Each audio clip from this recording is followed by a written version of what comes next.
you're not human. That's hurtful. Are you that guy with the evil powers?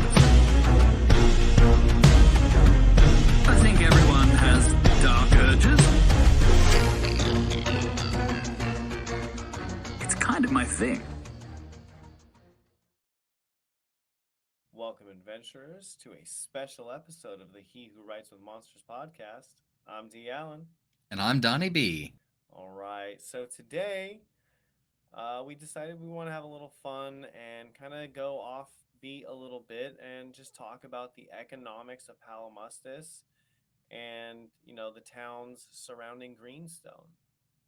Yes, we are going to get into a little bit of discussion, some notes that we had from previous episodes that didn't really fit into the conversation that we were having there, and just our general thoughts on the world itself, flesh that out a little bit. So I am excited to be here. I'm ready for it. I hope you guys enjoy it. Absolutely. Let's get right into it. As we left off, Jason was passed out in the back of a wagon, being drugged through the desert, and finally, for the first time, we see what looks to be something on the horizon, and it is a giant emerald green mountain.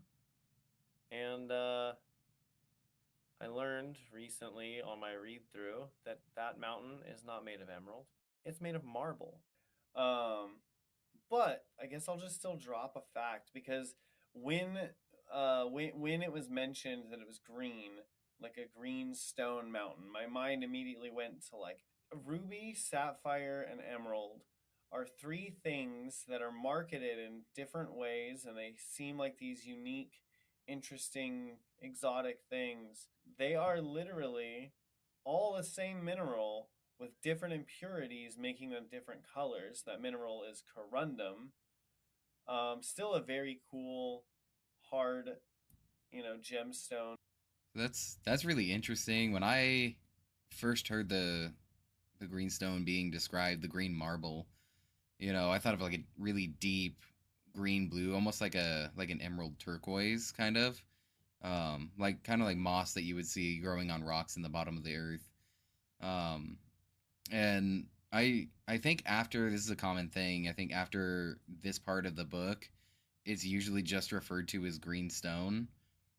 And so I think it's a common misconception that it's like regular stone. I think a lot of people see it as stone for the majority of the series instead of like actual marble. But it's like the deep dark green of it versus the emerald green of it. I don't know, it's kind of weird to think about. Right. And I feel like so many things in this series tend to be gem-like in quality. I just kind of assumed that the mountain would be gem-like in quality as well. Yeah. And that's fair. And I guess it does actually change my perception of what the villages and whatnot around this area look like. Now they're not actually on their way to Greenstone. Well, they're on their way to Greenstone, but they're not there yet. Where is it that they actually are right now? I believe it's called Northwest Quarry Village 4. It's just a quarrying village where they dig the mountain for the greenstone. Big quarry site, and then they ship it downriver to the city of Greenstone to be processed, which, interesting factoid to me specifically. So it's mentioned a few times throughout the series, just the lazy naming of things. They name the city Greenstone because of the greenstone that comes in through the rivers. And every time that I read that or I listen about it on Audible, it immediately reminds me of Salzburg in Austria, because the city of Salzburg was named Salzburg, meaning mountain of salt in English, because all of the salt that they were mining from the mountains in this area was floated down the river to this city in mountains of salt. So that's what they called it, and it's the exact same thing that's happening here. just with greenstone. Oh, it is. Greenstone, So, Salt Mountain. mhm, I love yeah. it. This is basically Austria in Africa. Wait, so does that mean iceberg just means ice mountain? Yeah, mountain of ice. Huh. Okay. Well, this is not a mountain of ice, nor is it a mountain of emerald, as I thought. It is indeed a mountain of marble, and it is essentially the basis of the economy of this area. And it's a pretty lively economy. They mine the stone and I'm assuming trade it out to pretty much anywhere for whatever they need. But what we do see in this is some pretty interesting stuff that I would consider to be called magitech, at least in the literal sense of the word. Yeah. Yeah, I would agree. This is one of those big things when we get back to Earth. Magitech is a big thing, combining technology and magic. We see it a lot with electronics and vehicles specifically. Mm-hmm. And we had talked about this off camera a little bit too. But the term technology is just anything that we make, basically. It's like arrows are technology, bows are technology, houses are technology. And so Right. all of the Wheels things that are we see in this technology. village, wheels, yeah, perfect example of technology. One of the first technologies, actually. Um, Um, and I mean, I feel like, at least to be a little more descriptive, is at least in terms of technology, in my mind, it implies any sort of machine, which is, for example, the wheel, good example. It's, one of the most simple machines possible. In fact, I think the screw is the only possible simpler one. No, screw's not simple. What am I saying? Not really. I don't know. I think a Well, the machine is screw is just still a simple machine, though. anything. I don't know if a screw would be considered a machine. I think there has to be at least two different pieces working together to be a machine. Well, it is because it is a um, flat plane around a cylinder. It is two concepts working together. But it's one thing doing one thing. It's like with Hold on. the wheel plus an axle equals a machine. The two parts themselves are not machines. Why don't we figure out what the definition of machine is first Yeah. to see where we're at? All right, so a machine, as defined by Oxford, is an apparatus using or applying mechanical power and having several parts, each with a definite function and performing a particular task. Hold on. So I still think a screw would apply. Hold on. A screw is considered a simple machine. Like I said, it is an inclined plane wrapped around a cylinder, and they convert rotational motion into linear motion. Um, so they do count as a simple machine. I disagree because a screw doesn't necessarily do that. A screw is a fastener. It's one piece of technology, one singular item that when applied a secondary item to creates an effect to fasten. Okay, So a hold on. screw can't do anything without a screwdriver, which would make you plus the driver plus the screw combined one machine. A screw itself isn't going to fasten itself to anything. Okay, you're thinking on terms too complex because, like I said, the definition is a simple machine, and a cylinder and inclined plane are two different technologies that had to be put together to come together as one as a machine. So it is in its barest form a machine. It is a simple machine.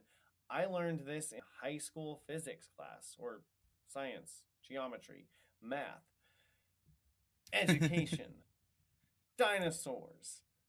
I'm just naming things now. But it is considered a simple machine, just like a wheel is a simple machine as well. I think we're being way too technical with this. By that definition, anything 3D is a machine. Not necessarily. A desk is not a machine because it is just a desk. Yeah, it includes a flat plane combined with a vertical plane to create a surface to put things on. That's a machine. Those are both flat planes. Those are both flat planes. No, but one's horizontal, one's vertical. Therefore, machine. All right. We're going to find out if a desk is a machine.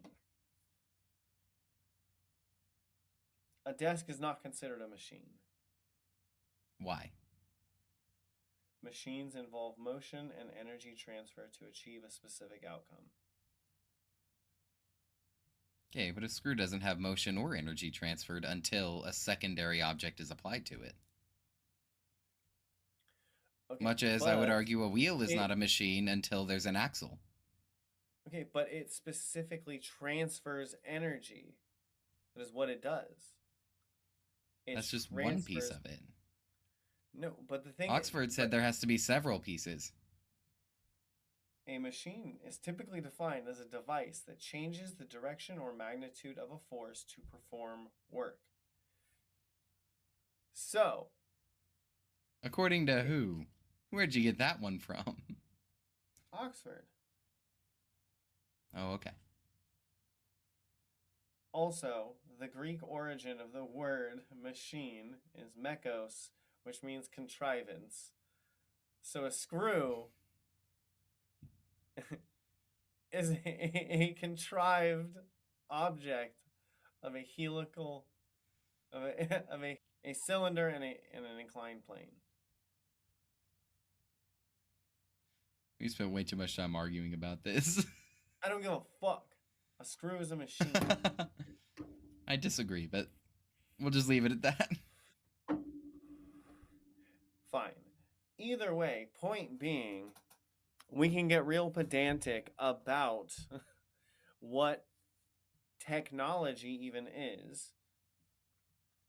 And while we're on the subject, before we get any further, let's at least just find out what technology means. All right, well, technology is a lot more confusing.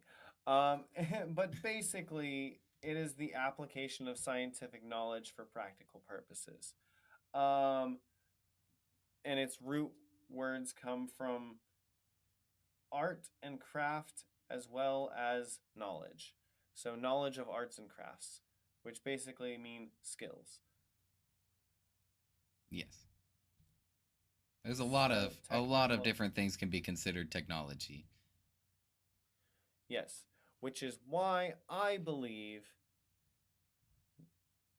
that although they consider Magitech in this series specifically to be magic mixed with electronics, I think a minecart or mining tools magically enhanced still count as Magitech. Oh, absolutely. Absolutely they do. All of that. All of that for that. All of that. Oh, we see this happening a lot. We see this happening a lot in society. We'll see it a lot wider scale when we do get to Greenstone. But I mean, even here in the village, the magical lighting solutions. We see, running water and cooking elements and stuff within the buildings. All of that is magical arrays incorporated with things like pipes and heat boxes and buildings, which is all technology that isn't inherently magical. So I would consider pretty much anything here to be Magitech. Right. Now, question for you. How do you think the fridges work? Is it just like an ice rune, or is it, is there something a little more technological involved, like a heat pump of sorts, or what do you think? So with refrigerators, I would say, based on what we know about the magic in this world, there's basically two options.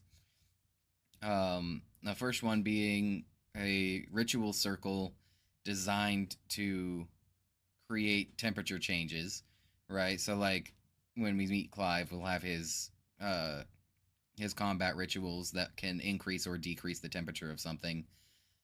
Similar to that. So Mm. you have a cold producing ritual that you just add a spirit coin to.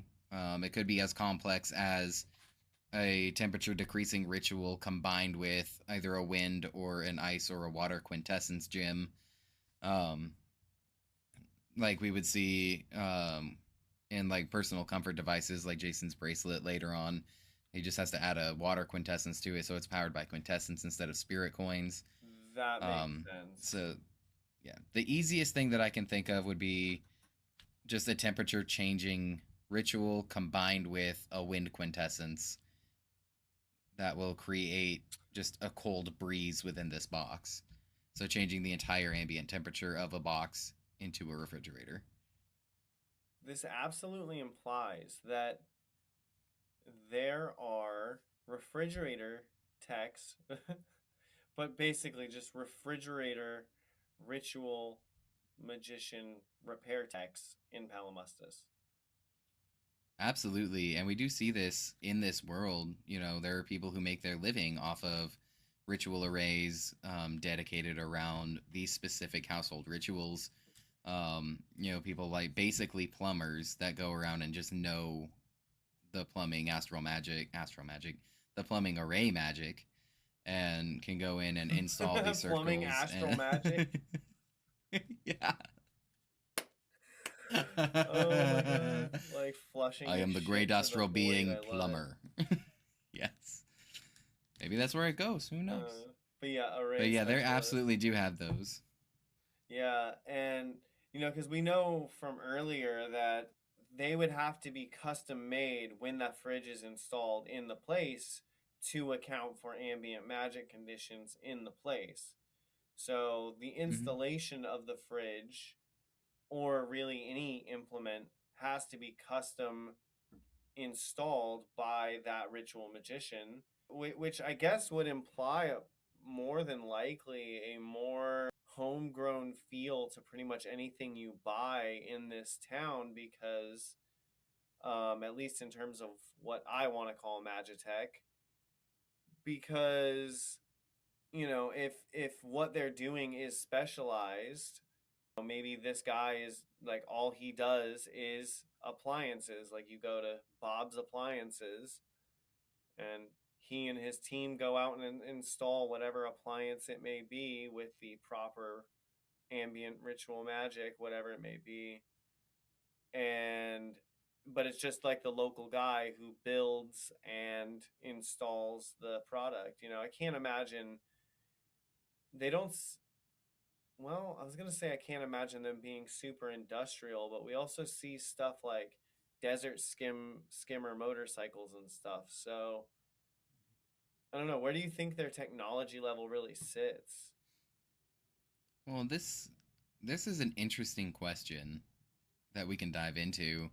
I think they are very more technology based around convenience versus technology based around need. Like we are, like in our society, we Hmm. have electronics and plumbing and electricity and oil and all this stuff. Our technology is where it is because of basic need, and our society is developed around the economies that we've built and the resources that we need to Right. transport.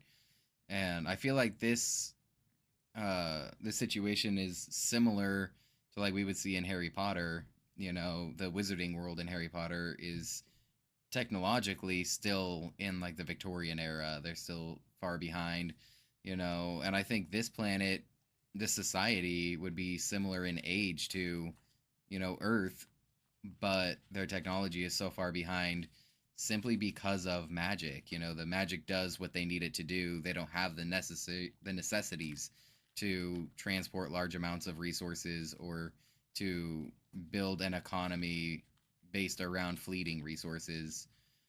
So I think technologically, the things that they have are based more around convenience, like the skimmers that they have are to transport the spirit coins, to and from the desert to get Right. people who don't have movement powers across the desert.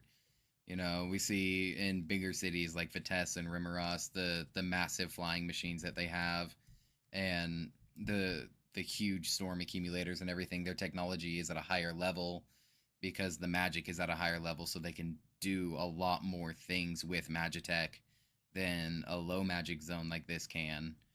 And it's just, why wouldn't you have a massive blimp?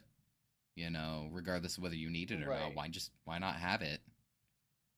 Sorry. So I agree with all of that, but I feel like you misunderstood what I was asking.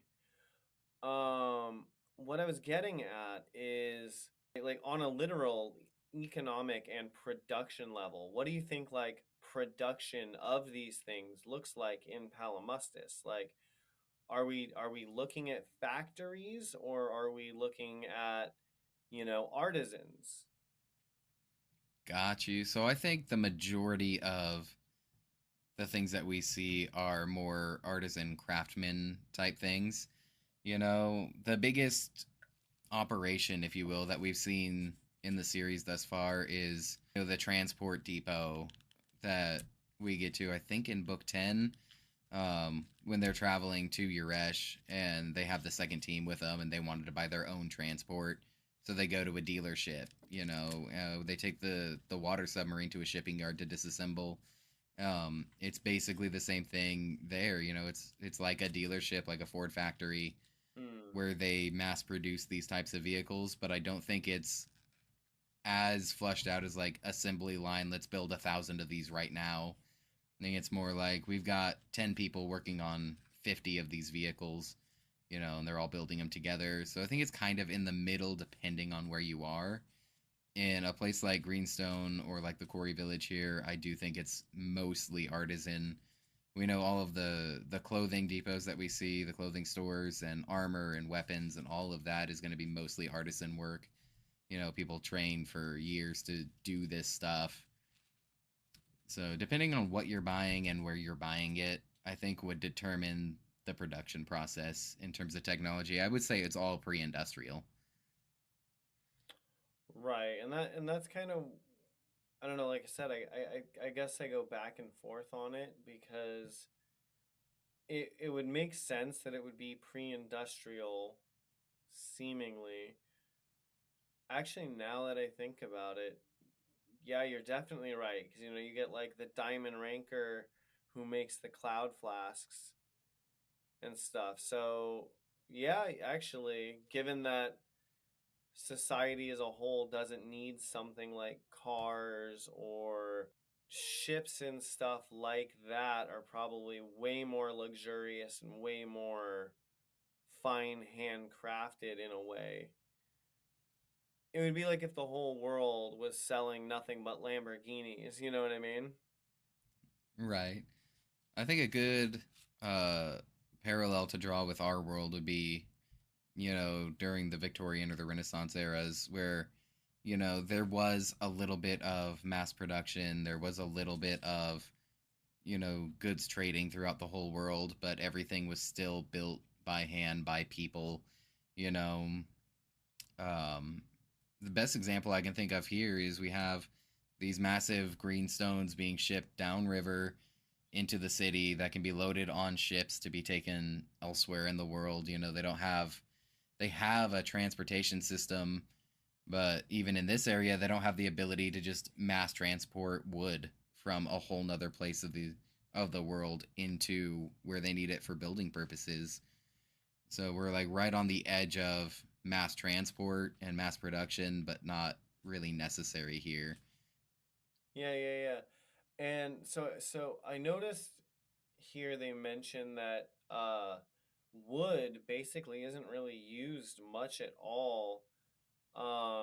Certain things, but basically everything is constructed out of the marble, or their doors are made of like thatch or whatever.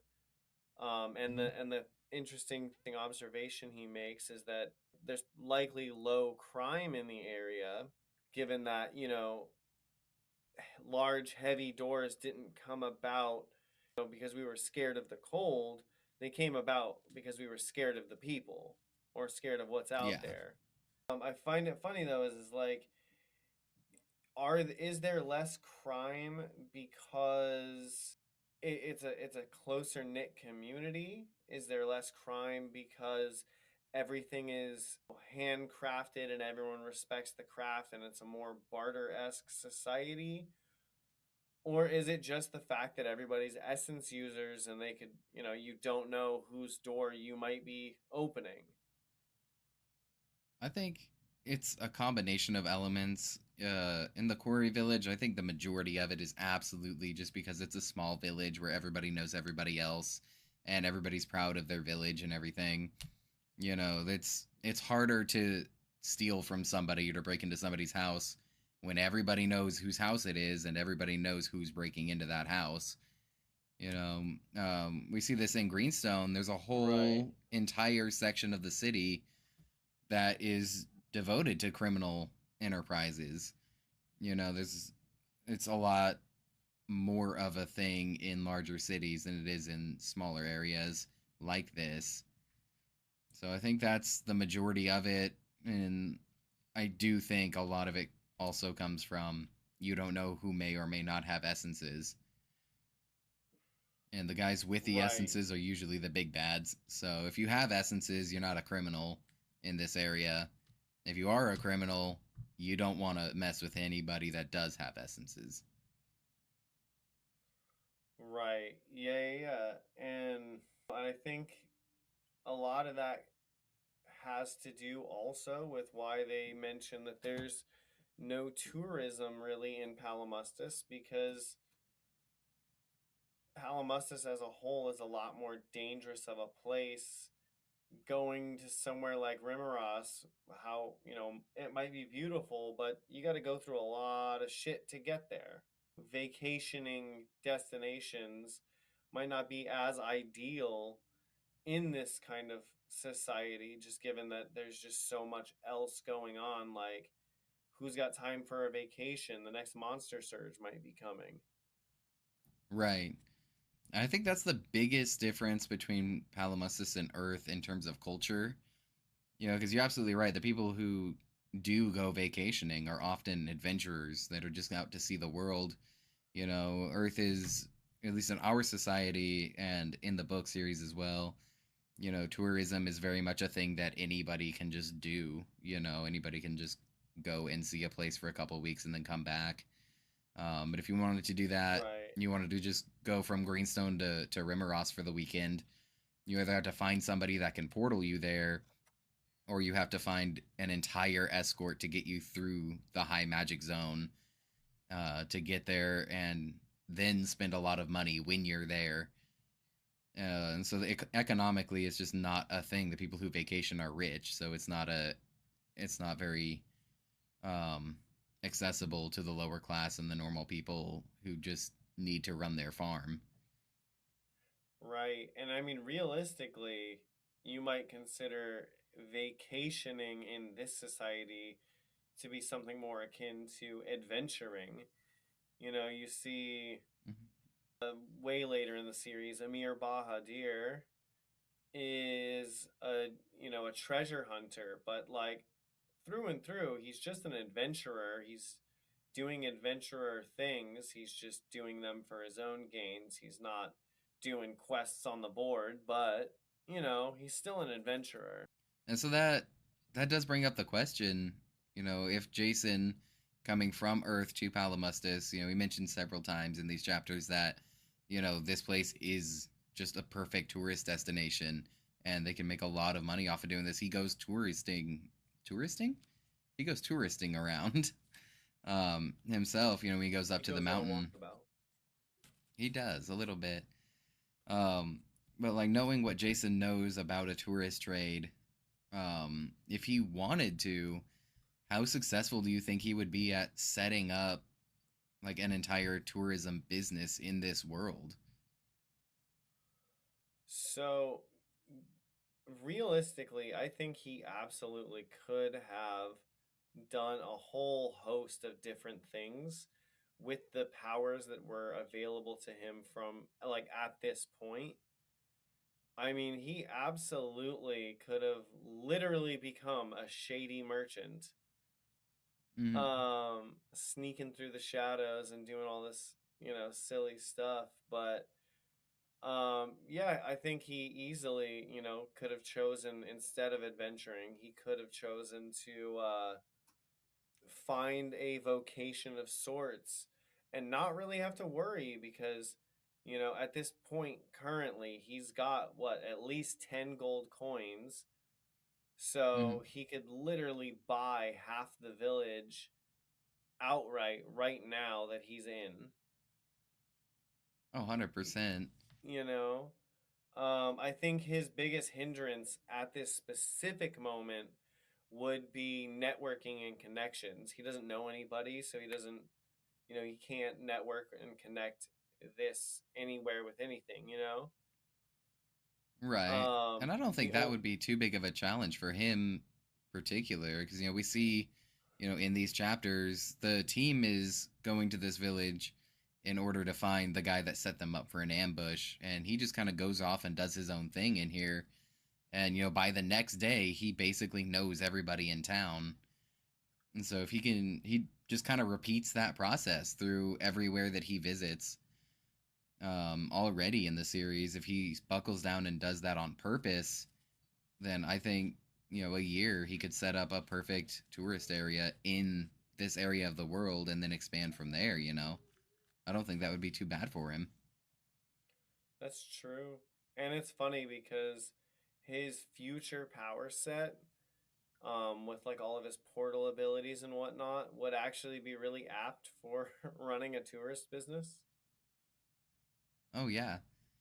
Well, and even later on, when we see Clive studies the Builder Cult's portaling network, right, and manages to activate one. So we know that there's a way to create like solid state portals that people can use. If he can get Clive and come up with a portal array around the world, and be like, hey, this is our office. You want to go here? Just come into this door.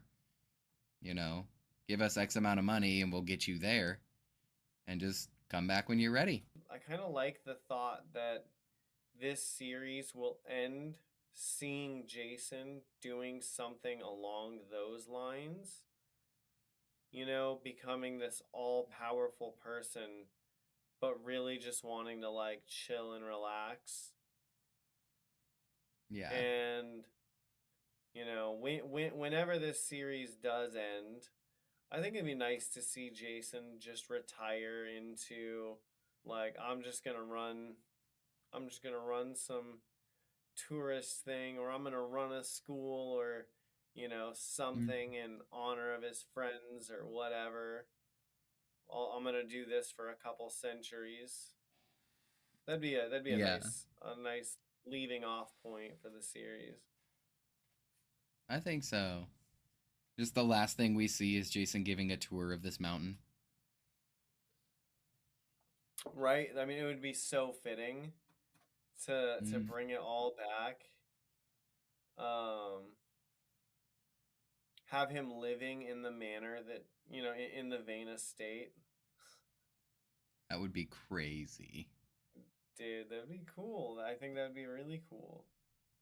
Oh yeah. Um, so here's another fun uh thought experiment we can go on about the economics of Palimustis is what the possible exchange rate of the coins are. We know that uh they basically only use lesser and iron rank spirit coins for money pretty much entirely on a day to day. Silver and gold coins are worth just so much that unless you're a really rich person buying some really big thing, it's a really impractical form of payment. What do you think would Mm. be a logical equivalent for an exchange rate here? So I think we How? actually do know the exchange rate. It's one of two things.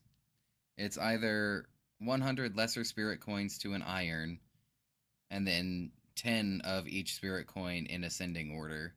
And so 10 iron to the bronze, 10 bronze to the silver. Or we multiply that by 10. It's 1,000 lesser to the iron, and then 100 to the silver, 100 to the bronze. That makes more sense to me, the 1,000 to hundreds, but it could be 100 to 10. So I think what it's if 10. okay, so what if it's descending, like lesser spirit coins? What if it's 10,000 lesser to 1 iron, and then 1,000 iron to bronze, 100 from bronze to silver, 10 from silver to gold? It is not. I know for a fact that it's the exchange rate from one to the other is the same from iron to gold. I don't know if we ever get into diamond. Um, and Right. lesser to iron is 10 times that amount. We'll come across it here Do in we the ever next even few see a chapters. diamond spirit coin? Yes, we do. I'll give you two guesses on what Jason spends it on. I'm guessing food. Nope. Women? That doesn't count. That's not a real guess. Those So are some we see fancy. Jason spend the spirit coin, the diamond rank spirit coin, just after he gets back to Palimustus from Earth. Oh, does he buy Crystal Wash? He buys Crystal Wash. He outsources through Shade to uh, one of the big dealers in Rimeros, and as soon as he gets back, basically, just immediately as soon as he gets back, everybody starts running out of Crystal Wash. This dude fills up an entire warehouse full of barrels, like actual keg barrels, the same style you would see in whiskey brewing, full of Crystal Wash. They go through a Yeah. whole process where they identify the validity of the coin and its rank, and then they have to identify who Jason is to make sure he is who he says he is. And this is all done through third party representatives. And then they give him the keys to the warehouse, and he dumps all of that into the Cloud Flask. That's where he gets his fish tank of Crystal Wash in his Astral Kingdom, his little soul space. That's funny. So yeah, I So we do see at definitely did least not catch one. that on any run through of this series yet. That's like my favorite part. My favorite part, like he barely uses gold spirit coins for anything. Nobody uses gold spirit coins except for buying large amounts of land and buildings and stuff. And he straight up spends an entire diamond rank coin. He could buy this entire region of the world that he's currently in, around Greenstone, for a diamond rank coin, but he uses it to buy Crystal Wash. He spends He is never running out ever again. He right, is and actually, traumatized to the core. if you recall, the last time he bought Crystal Wash before that was 3 gold coins, in which Jory was like, "Bro, are you freaking kidding me?" Like that would be like literally someone handing you like $3 million. Like, "Bro, I really believe in your podcast. Here." Yeah. This is like my favorite running joke of the series, right? Him with Crystal Wash. We all know how he is with Crystal Wash, which I can understand, but also everywhere he goes, somebody is asking for Crystal Wash and they're always out. Like he's buying all of the Crystal Wash he can get his hands on. To the point where he's trying to get Jory to just make Crystal Wash for him, and Jory's like, dude, somebody has to buy it. Somebody else needs it too. You can't have it all. and we get to Rimaros, and all of a sudden they're all out of Crystal Wash. We get to Yuresh, and all of a sudden everybody's out of Crystal Wash. Like nobody ever associates him with that lack of supply. I know. It's just crazy. It's like you'd think at the very least somebody in his own team, is like, hey, everybody's out of Crystal. Jason, where are you? Like, we know you're Like, hey, back. we're The coming into Crystal Wash town. is Hide the gone. Crystal Wash. Yeah. Yeah. That would be the first thing that I would, if I ever heard Jason Asano was coming into town, I'd be like, everybody hold your Crystal Wash. We know it's gonna go. Immediate short supply before he even gets there. Now, the funny thing is, at this point in the book, he doesn't even know what Crystal Wash is yet. That's true. Which, blowing my mind, right? I think this contributes to his obsession with the stuff, right? Because I guarantee, at the very least, bare minimum here, Gary has Crystal Wash. I guarantee it. Nobody offers him Crystal Wash after his rank up ceremony. Nobody offers him Crystal Wash to clean up with at the end of the first day. Nobody offers it to him after he passes out by losing all of his blood. Not Right, even well- a thought. Like, he has to take several showers and he still can't get the stink off of him from the rank up. And nobody's like, hey, try this. To be fair, though, everyone's attitude towards Crystal Wash is a lot different than Jason's attitude, or I guess really an Earthling's attitude towards it would be. To them, it's like a really special, like, yo, this is like for me when it's like real, real bad, you know? And I mean, it's canonically really expensive as well. So, that would be like, yo, let me give you one of my very expensive things, guy I just met. I mean, yeah, but also, I feel like these are people with compassion towards other people. They've already offered to train him, they've already offered to help him get essences. They've been protecting him because he saved their lives. If somebody saves my life and then they're gonna go through the most disgusting thing they've ever been through, I'd be like, maybe I could part with a Crystal Wash, get me back when we make you an adventurer. Like, you can buy me some later. They're making adventurer money, so it's not like they're all broke. Rufus is probably richer than anybody at the moment. And I just feel like the worst thing he's ever gone through in his life and might ever go through in terms of just the amount of filth, maybe somebody would have been like, ooh, that is gross. I'm going to help you out. I have a different perspective to give you for that. Okay. All right, so as we've been going through learning about Farah, Gary, and Rufus, who they are, I feel like there's an element that we've really not mentioned. This is just something I've been kind of thinking about. And, we've talked a lot about how they are noble, they're heroic, they're this and that. However,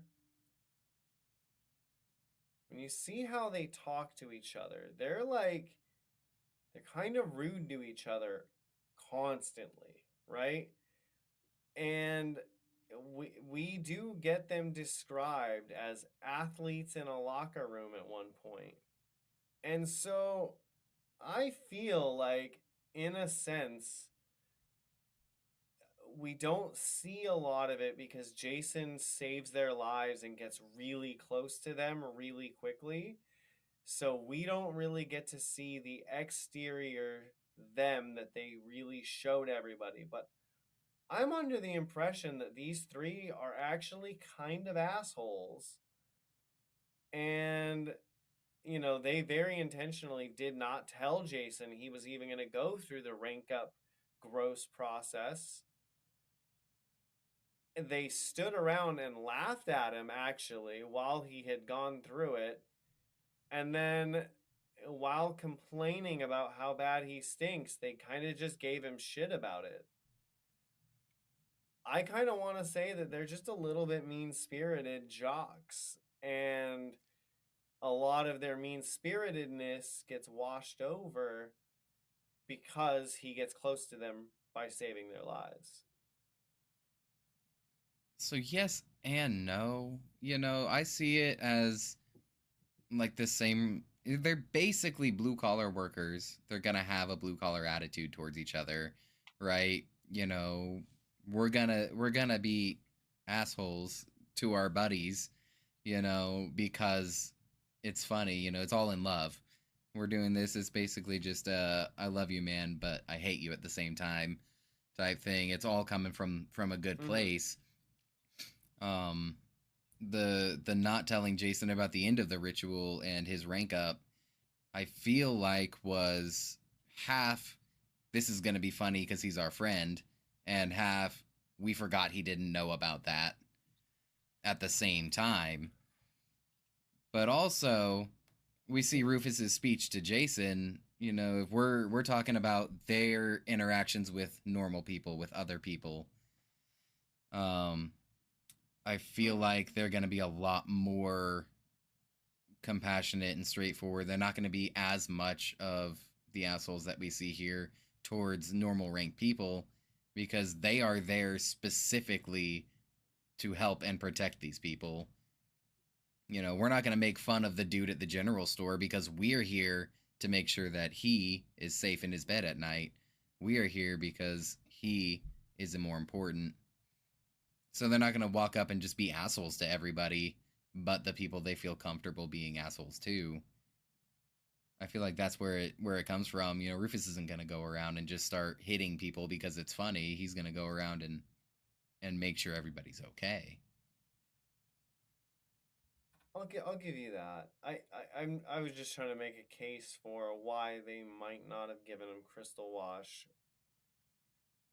and I was like, maybe it was a bit of that mean spirited, and I mean, it still could be that like mean spirited. He's our buddy, and like, yeah, he's just gonna have to go through it.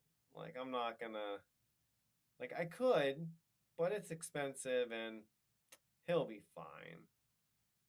Right. The only thing I can think of is it being more of a rite of passage thing. Like, oh, we all went through it. Now you do too. Right. But also, if I was going to be a dick to somebody, I'd give them the crystal wash because I don't want to smell that. Like, here, clean yourself up because you're getting in my way. But it also traumatizes Jason to the point where he is obsessed with crystal wash and it deeply, deeply affects him on his time on Earth. I don't know, man. I think it's a little up in the air whether or not they are assholes or they're just looking out for their own wallets. Um, if you listening have a comment, leave it down below or to the side or wherever you leave comments on wherever you're listening. Indeed. um, but yeah, so I mean, I think the economics of this town, or rather just this society in general, are interesting given how similar yet different Earth versus Palimustis are. Like, they took very different paths with essentially the same starting points, the only difference being one had magic in great supply, the other had basically none. Yeah. Yeah. Very accurate, I would say. It's like two twins, you starved one and fed the other. That's horrible. It is, but that's literally what Inside all of happened. us are two wolves. You decide which wolf you feed. Inside of you are two universes. One is fat and happy, one is small and less happy. uh, uh, but thankfully, there's Jason Asano's out there to combine the two and bring balance to the force. something like that. uh, that about does it for this conversation on palimpsest economics. I feel like we might have learned some things, or we just speculated. What do you think? I think there was definitely some learning going on. I enjoyed doing this special episode for you guys. It gave us a chance to really talk about some stuff that didn't fit into the storyline, but definitely needed to be talked about. I had a lot of fun doing that. Yeah, definitely. And our next episode will be our normal episode. It's going to be episode 9. And we're going to really get into Jason discovering his first real civilization in Palimustus that isn't cannibals. Yes, we will definitely go into how Jason feels about Palimustus versus how we feel about Palimustus, like we did this time.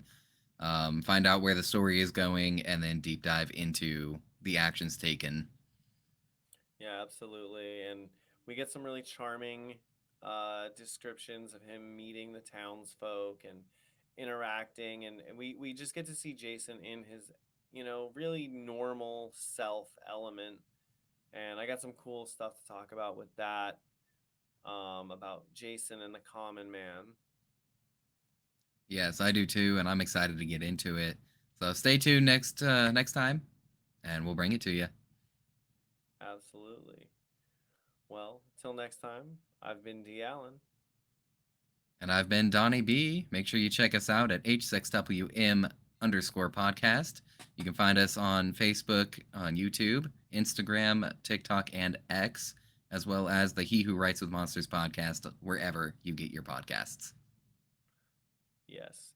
And since that's the first time we've ever said that out loud, HSXWM is H, 3 W's, followed by an M. That is correct. You can find us at HWWWM_podcast.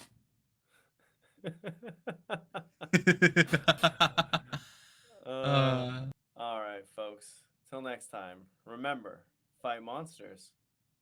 but don't become one.